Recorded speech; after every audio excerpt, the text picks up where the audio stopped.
আমার এই দেশে যদি এই আইনটা চালু হয়ে যায়, যখনই আজান হবে জোহরের, স্কুলের প্রধান শিক্ষক হবেন ইমাম, কলেজের প্রিন্সিপাল হবেন ইমাম, র্যাব অফিসে র্যাব হবে ইমাম, পুলিশ ক্যাম্পেইনে সব পুলিশরা ইমামের জায়গায় দাঁড়িয়ে যাবে, মুসল্লির জায়গায় দাঁড়িয়ে যাবে, পুলিশ ক্যাম্পাসে যিনি কমিশনার তিনি হবেন ইমাম, আমাদের বঙ্গভবন, গণভবন, নগর ভবন সব জায়গাতে মন্ত্রী, এমপি, প্রাইম মিনিস্টার হবে ইমাম।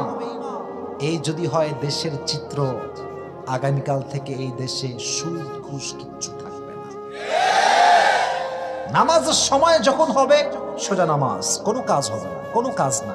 এই যে এতগুলো আপনাদের গাজীপুর, ঢাকা পার হয়ে একদম গাজীপুর, এদিকে আছে নারায়ণগঞ্জ, বিশাল বড় বড় অফিস ম্যান, কি বিশাল বড় বড় কারখানা, কত কারখানা আপনি নেবেন, কাপড়ের কারখানা, অ্যাপেক্স, সিমেন্ট, মোবাইল, যা আছে সবগুলো কারখানা মনে আছে।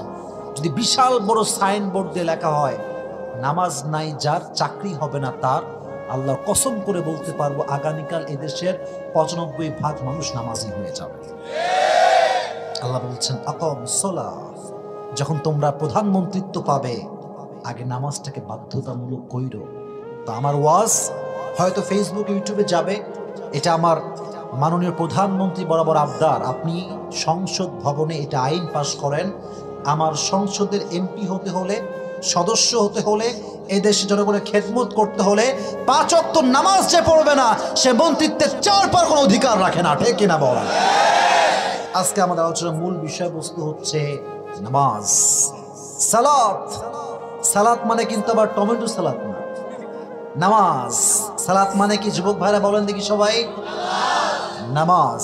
আজকে আমরা যে নামাজটা শেষে পড়ে এই মাহফিলে এসেছি, নামাজটার নাম কি? আয়েশা। নেক্সট যেটা আমরা পড়বো একটু পরেই, বেশি না, ৪-৫ ঘন্টা পরেই, এটার নাম কি? ফজর। নাম কি বলেন? ফজর। তাহাজ্জুদ তো এটা নফল নামাজ, এটা কোনো ফরজ নামাজ নয়। আমাদের পুরো দিনে কয় ওয়াক্ত নামাজ আমাদের উপরে ফরজ রয়েছে? আমার সঙ্গে একটু বলবেন, ফজর, তারপরে তারপরে তারপরে তারপরে ফজরের নামাজ দিয়ে যেই বান্দা দিন শুরু করে তার পুরো চেহারাটা আল্লাহ তার নূর দ্বারা নূরান্বিত করে দেয়। ফজরের নামাজ যে প্রতিদিন ৫ ওয়াক্ত একেবারে ফজরের নামাজ এবং পুরো ৫ ওয়াক্ত নামাজ জামাতের সঙ্গে পড়ে, তার রিজিকে কখনো বরকত উঠে যায় না, সবসময় বরকত বাড়তেই থাকে, বাড়তেই থাকে, বাড়তেই থাকে। সুবহানাল্লাহ পড়ে। আর যখন আমরা ফজরের সময় ঘুমায় যাই, নামাজ পড়ি না, এদিকে তাকান, বারবার বলছি ওয়াজগুলো মন দিয়ে শুনতে হবে, শুধু কান দিয়ে নয়। ফজরের সময় কিন্তু রিজিকের বন্টন ঘটে। আমার মুরব্বী আব্বা জানরা, যুবক ভাইয়েরা, রিজিক কার ভাগে কতটুকু আছে আল্লাহ ফজরের সময় বন্টন করে। তো যখন কোনো বান্দা ফজরের সময় ঘুমিয়ে থাকে, ফেরেশতা রিজিক নিয়ে এসে তার মুখে এমনি ধরে ঠাস করে মারে আর বলে, তোর উপরে আল্লাহ নারত, ফজর নামাজটা পড়লি না, এভাবে রিজিকটা ছুঁড়ে তার মুখে মারে। নাউজুবিল্লাহ পড়লেন না আপনার সবাই? ৫ ওয়াক্ত নামাজ হচ্ছে ফরজ। এই নামাজটা কেন ফরজ? নামাজের ইম্পর্টেন্স কতটুকু, গুরুত্ব কতটুকু, নামাজ আমরা কেন পড়ি না, নামাজ কি করলে মনোযোগ বাড়বে, নামাজ না পড়লে কই আমরা যাব, কি শাস্তি হবে, একটু ব্যাখ্যা দিয়ে আজকে আমরা ওয়াজটা শুনবো। রাজি আছেন তো ইনশাআল্লাহ? আসুন আমরা কোরআন থেকে শুরু করি। সালাত এটা হচ্ছে আরবিক ওয়ার্ড, আরবি শব্দ। সালাহ means literally connection, link or communicate. নামাজ অর্থ হচ্ছে কথা বলা, নামাজ অর্থ হচ্ছে সম্পর্ক তৈরি করা, নামাজ মানে হচ্ছে আল্লাহর সঙ্গে দৃঢ় সম্পর্ক তৈরি করা। সুবহানাল্লাহ পড়লেন না সবাই? The man who practices salah in every single day, actually he is maintaining a strong and continuous connection with Allah subhanahu wa ta'ala through the act of ritual prayers. যে ৫ ওয়াক্ত নামাজ প্রত্যেক দিন বা জামাত পড়ে, তার সম্পর্ক আল্লাহর সঙ্গে এতটা মজবুত হয়ে যায়, পৃথিবীর কোনো মানুষ সেই সম্পর্কে আর ভাঙতে পারে না। সুবহানাল্লাহ পড়ে সবাই। তাহলে একটু মুখস্থ করে, নামাজ অর্থ হচ্ছে কানেকশন। বলো, নামাজ অর্থ কানেকশন, ১ নাম্বার। ২, সালাত অর্থ হচ্ছে টার্ন ফেস, মুখ ঘোরানো। আমরা যখন নামাজ পড়ি আমরা কেবলার দিকে মুখ ঘোরাই কি ঘোরাই না? ঘোরাই। ইন্নী ওয়াজ্জাহতু ওয়াজহিয়া লিল্লাযী ফাতারাস সামাওয়াতি ওয়াল আরদা হানিফা ওয়া মা আনা মিনাল মুশরিকিন। ইব্রাহিম আলাইহিস সালাতু ওয়াস সালাম বলেছেন, আল্লাহ আমি তোমার দিকে মুখ ফিরালাম। ফাতারাস সামাওয়াতি ওয়াল আরদা হানিফা, তুমি তো সেই স্রষ্টা যে জমিন এবং আসমানকে সৃষ্টি করেছে, এবং আমি কোনো মুশরিক বান্দা নই। সুবহানাল্লাহ পড়লেন না সবাই? I have turned my face to the one who has created the heavens and earth. আমি তো সেই স্রষ্টার দিকে মুখ ফিরিয়েছি যিনি জমিন এবং আসমানের মালিক। তিনি কে?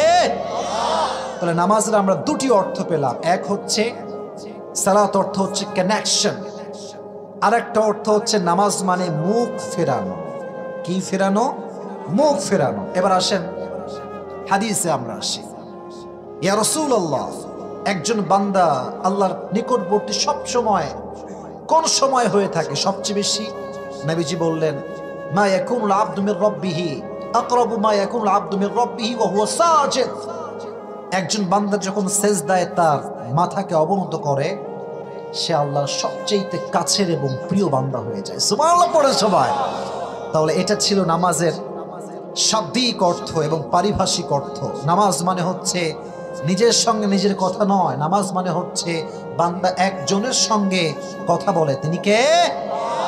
এবার আসেন, the question is why Allah subhanahu wa ta'ala has made this obligatory upon us? আল্লাহ এটাকে ফরজ কেন করেছেন? আচ্ছা বলেন তো, 5 ওয়াক্ত নামাজ সুন্নাত না ফরজ? নিমসারের ভাইরা আওয়াজ কিন্তু কমে গেলে হবে না, কি বলেন তো? কোন সন্দেহ আপনাদের ভেতরে আছে? কেন ফরজ? আচ্ছা আপনাদের কুমিল্লায় সবচেয়ে বড় কোম্পানির নাম কি বলতে পারবেন? বড় কোম্পানি আছে না? আচ্ছা মনে করেন এখানে একটা আমি দেখেছি কোকা কোলা কোম্পানি, রাস্তার বাম পাশে মসজিদও আছে। যত বড় কোম্পানি হোক না কেন, যখন আপনি কোম্পানিতে জব নিবেন অ্যাজ এ স্টাফ, কর্মজীবী আপনি, এখন সেখানে একজন চাকরিজীবী হিসেবে আপনার দায়িত্ব পালনের দরকারটা আছে না নাই? তো এই দুনিয়াতে যে আমরা এসেছি, পুরো দুনিয়াটার মালিক একজন। তিনি কে? তার রিজিক খাই, তার দেওয়া ঘরে থাকি, তার দেওয়া নিঃশ্বাস দিয়ে নিঃশ্বাস নেই, তার দেওয়া অক্সিজেন গ্রহণ করি। তো তার বান্দা হিসেবে তার কাছে সেজদা দিব না তো কার কাছে সেজদা দিব? সুবহানাল্লাহ পড়লে না সবাই? এটা হচ্ছে একটা ন্যাচারাল প্রসেস, এটা একটা ন্যাচারাল ওয়ে। আল্লাহ বলতে, তুই তো আমারই গোলাম, তুই তো আমারই সেজদা করবি। এটাকে আল্লাহ তাআলা ফরজ করে দিয়েছেন বান্দার জন্য। সুবহানাল্লাহ পড়েন সবাই। ন্যাচারাল ওয়ে, যেমন ভাবে একটু বুঝাই, আর একটু বুঝাচ্ছি, একটু ব্যাখ্যা না করলে এটা এতটা সহজ হবে না বোঝার জন্য। যার ওয়াইফ আছে সে তো তার বউরে ভালোবাসবে নাকি অন্য মেয়েরে ভালোবাসবে? কাউরে ভালোবাসবে? বলেন কথা, কাকে কাকে? বউকে ভালোবাসবে না অন্য মেয়েকে ভালোবাসবে? বউকে। এখন যেই ছেলে বউকে বাদ দিয়ে অন্য কোনো মাইয়ারে কয় আই লাভ ইউ, তার চরিত্রে ভেজাল আছে, সে লুচ্চা নাম্বার 1। ঠিক না বলো যুবক? যে বউকে বাদ দিয়ে পিটির পিটির করে অন্য জায়গাতে, পিটিস পিটিস করে, আছে না? আছে না? আছে না? আছে না? আছে না? আছে। আর মেয়েরাও খুব ছ্যাঁচড়া টাইপের, কেমন জানে যে এই ছেলেটা বিবাহিত, তাও ওর প্রতি আকর্ষণ কমে না। এই জন্য আমাদের দেশে পরকীয়ার সংখ্যা বেড়ে গিয়েছে। ঠিক কিনা বলো? আমি এটা বললাম কেন? দেখবেন কিছু লোক আছে আল্লাহকে বাদ দিয়ে মাজারে গিয়ে সিজদা করে, আল্লাহকে বাদ দিয়ে মাজারে গিয়ে সন্তান চায়। ঠিক কিনা বলো? একটা কনসেপ্ট ক্লিয়ার করি। এদিকে এই আমার কথার পরে আর কোনো রিয়াকশন থাকবে না। ঠিক বলেছেন, স্টপ ইট, এখানে শেষ। আচ্ছা মাঝে মাঝে আমরা মাজারে ঢুকি, যখন দেখবেন যে বিশাল বড় মাজার। আপনার সিলেটে গিয়েছেন কেউ? সিলেট মাজারে গিয়েছেন কেউ? 2-1 জন? আচ্ছা অনেকেই গিয়েছেন। এদিকে দেখবেন মাজারের যে এন্ট্রি গেট, প্রবেশ পথ, ঢুকে দেখবেন কয়েকটা ফকির থাকে, এমনি প্লেট নিয়ে, বাবা কিছু দাও। আছে না? আছে না? আছে না? এটা হাসানোর জন্য বলছে, একটা মেসেজ আছে এখানে। মিয়া তুমি কুমিল্লার থেকে পুরো বছরে গেছো একবার, আর ওই ফকির তার জীবনের শুরু থেকে নিয়ে আজ অব্দি দরবারেই আছে। ও এখনো প্লেট পেতেই বসে আছে গেটের সামনে। ও খালি প্লেট পেতে বসে থাকে না, ও বোঝায় রে ভাই, যদি বাবা কাউরে দিত তো সবার আগে আমারই দিত, তোরে দিত না। কারণ আমি তো আমার জীবনের শুরু থেকে নিয়ে বাবার দরবারে আছি। আমি আজও ফকির, আগেও ছিলাম ফকির। অতএব যদি বাবা কাউকে দেয় আমার আগে দিবে, তোর মতো কুলাঙ্গারকে দিবে না। ঠিক কেনা বলো যুবকেরা?